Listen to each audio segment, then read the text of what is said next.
33 Revival Community family. I hope you guys are all doing well and taking care of yourselves. Today, I would like to share a short devotion with you that's really close to my heart, and it's called How Much Does God Really Mean to You? And I would like to ask you guys this question. How much does God really mean to you? How important is He to you? I'm not asking how much do you appreciate His gifts, or how much do you want His provision, or how much you benefit from the package deal that's God. I'm asking how much does God Himself really mean to you?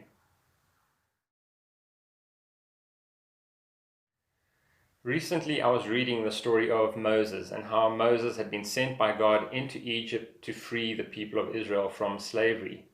And it's quite an amazing story. And Moses goes in, he has a fight with Pharaoh. God has to send some plagues to convince Pharaoh to let the people of Israel go. And some epic events go down, and eventually Pharaoh relents and lets the people of Israel go. And so Moses then takes them and faces the Red Sea, where there's panic and pandemonium again because they feel that the Egyptians are going to kill them. Moses strikes the sea parts, and the Israelites go through on dry ground, which is just phenomenal. And so God keeps opening up these doors that allows the Israelites their full and complete freedom from Egypt. And the Red Sea closes and wipes the Egyptians out, or at least most of them. And it seems that, this is a good start to a fantastic story.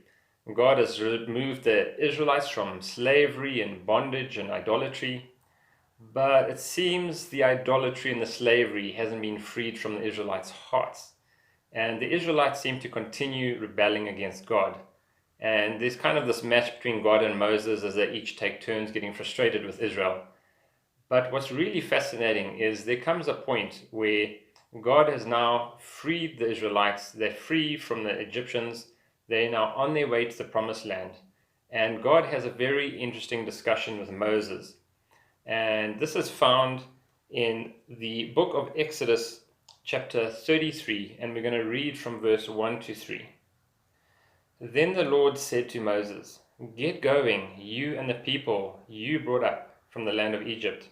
Go up to the land I swore to give to Abraham, Isaac, and Jacob. I told them I will give this land to your descendants. And I will send an angel before you to drive out the Canaanites, the Amorites, the Hittites, the Perizzites, the Hivites, and Jebusites. Go up to this land that flows with milk and honey, but I will not travel among you, for you are a stubborn and rebellious people. If I did, I would surely destroy you along the way." This is a fascinating passage. And then God and Moses have this dialogue, and the people of Israel are a bit distraught at this prospect. And so we pick up again the chapter, further along the chapter in verse 12 to verse 17. One day Moses said to the Lord, "You have been telling me, take these people up to the promised land, but you haven't told me whom you will send with me. You have told me, I know you by name. I look favorably on you. If it is true that you look favorably on me, let me know your ways, so I may understand you more fully and continue to enjoy your favor. And remember that this nation is your very own people." The Lord replied, "I will personally go with you, Moses, and I will give you rest. Everything will be fine for you." Then Moses said, "If you don't personally go with us, don't make us leave this place. How will anyone know that you look favorably on me and on your people, if you don't go with us? For your presence among us sets your people and me apart from all the other people on the earth." The Lord replied to Moses, "I will indeed do what you have asked, for I look favorably on you, and I know you by name." This is a pretty amazing account, and I'd like to highlight some incredible things here. God is making a pretty impressive deal with Israel, and he's kind of bargaining with Moses at this point at the same time. And notice what this deal looks like. If you go back to Exodus 33 verse 1 to 3, early in the chapter, the Lord said to Moses, "Get going, you and the people you have brought up from the land of Egypt. Go up to the land I swore to give to Abraham, Isaac, and Jacob." So here God is fulfilling his promise So God is offering the Israelites, he says, I made a promise and I'm going to keep it. So God offers them a promise. This is a pretty big deal. Most of us would be pretty pleased with that deal. Number 2, God says, and I will send an angel before you. So not only has God given the Israelites a commitment to his promises, he said, I will send an angel before you, a supernatural heavenly being to go ahead of you. That is awesome. And then number 3, it says about this angel, and I will send an angel before you to drive out the Canaanites, Amorites, Hittites, Perizzites, Hivites, and Jebusites. In other words, God is going to remove all the obstacles and enemies of the people of Israel in their journey. They're going to have no difficulties getting to the promised land. This is amazing. And 4th, God says, go up to this land that flows with milk and honey. So God has prepared a place that is full of blessing and prosperity and abundance. It is an amazing place. But he finishes, but I will not travel among you, for you are a stubborn and rebellious people. If I did, I would surely destroy you along the way. So here's the deal God is giving to the people of Israel. He's already freed them from Egypt. He's wiped out most of the Egyptians. They're on their way to the promised land, and God gives them this deal. God says, I will keep my commitment. I will keep my promise to you. Number 1. Then God says, number 2, God says, I'll send an angel before you. Number 3, God says, I will remove all the obstacles and all the enemies ahead of you. Number 4, you will receive abundance and blessing. But the catch, number 5, I will not be personally with you. Now, if God were to come to you and say, I've got a great deal for you. I'm going to keep my promise to you. You're going to have an amazing future. I'm going to send a supernatural angel before you. I'm going to remove all the obstacles in your life and all the enemies that you're going to face, all the people that would come against you, I will remove. And your life and your future will have blessing and prosperity and abundance. It's going to be amazing.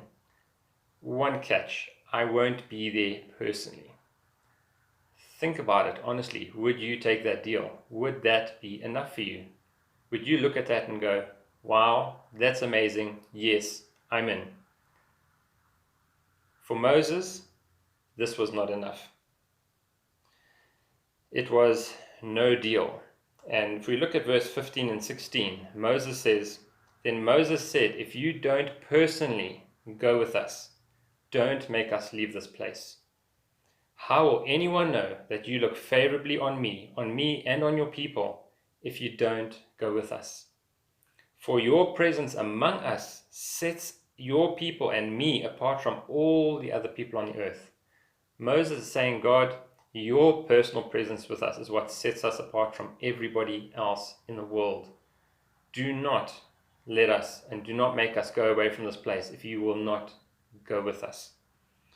And that is the kind of heart that God is looking for. And the Lord replied to Moses, I will indeed do what you have asked, for I look favorably on you, and I know you by name. Does God know you by name? Do you know him? Have you got a relationship with him where he looks favorably on you? And is his personal presence more important to you than anything else he could offer you? Could God give you a deal and give you everything you've ever wanted except himself? Would that be enough for you? And so I'd like to re-ask that question again. If God offered to give you everything you've ever wanted, an abundant future, blessing, supernatural provision, supernatural protection, he will keep his promises to you and to your family. But he wouldn't be personally there. Would you take that deal? Would that be enough? Or is your heart like Moses, where you cry, God, do not let us go anywhere without you? For it is you personally with us that makes us different and distinguished from all the other people in the world. Would God's personal presence be the only thing that satisfies you? Is that the only thing your heart longs for? Is that the only thing that you live for, and without it, you won't move? Like Moses, you say to God, I will not go anywhere unless you are with me. How important is God himself to you, really? Can we say, like Moses, that unless God himself is with us, we are not satisfied? There's nothing else God can give us, provide for us, no doors he could open, no blessings he could give, no provision he could give, no other promises he could make to us that would be satisfactory if it doesn't come personally with himself. And so I would like to ask a couple more questions. Number one, what will it take for you to get to the place where only God himself will do? Where his personal presence is the only thing that will satisfy and be enough for you? What will it take? How much do you really want his presence and him alone? Some people are fearful of God. Some people don't want to come near to God. Some people want God to open up doors for them and provide provision for them and answer all their needs, but they're intimidated if they have to come before his presence personally. How much do you just want him? How much does he mean to you? And is he enough? If you get nothing else, if God offers no provision, no promises, no guarantees, nothing else, could you still say, God, I don't care. I just want you. Is God enough for you? So I pray that you'll become discontent and dissatisfied with anything else in your life if God is not in it. I pray that you'll have a hunger and a desperation for more of him that will mean not be satisfied with anything else unless he shows up. I pray that there'll be a burning desire in your heart that until you encounter his presence, nothing else matters. I pray that there will be a hunger that is never satisfied except by God himself. And I pray that you will once again fall deeply in love with Jesus, that your heart would cry out to him, that you would reach out your hands to him and cry, God, I just want you. Nothing else will do. No matter what happens in my life, if you do not go with me, don't make me go up from here, because I'm in love with you. You're all that matters. And I pray that you will find a place to fall deeply in love with God again, where he becomes your everything and the only one that matters, and that you will fully give yourself to the Heavenly Father who cares about you, who loves you, and who himself wants to be with you personally. As with Adam and Eve in the Garden of Eden, God's ultimate design and desire was to be with his people.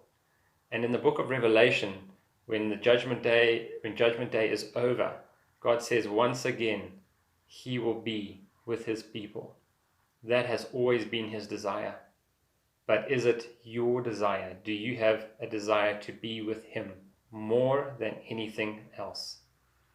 I pray that today you will seek him, that you will throw yourself at his feet, that you will fall in love again with who he is, and that you'll come to know him intimately, and that he will become your everything. How much does God really mean to you? That's my devotion for today, P3. I hope that you are encouraged and challenged, and I hope that you will take the story of Moses and his heart and his attitude, and that it'll become yours, and that his hunger and passion for the presence of God will become a defining characteristic in your life. I hope this message has been encouraging and inspiring. If you appreciate this message, like it and share it. If you appreciate this ministry, maybe consider subscribing, reach out to us in the comments section, reach out to us on Facebook. We would love to hear from you. And remember that God loves you, we love you, and we will chat again soon.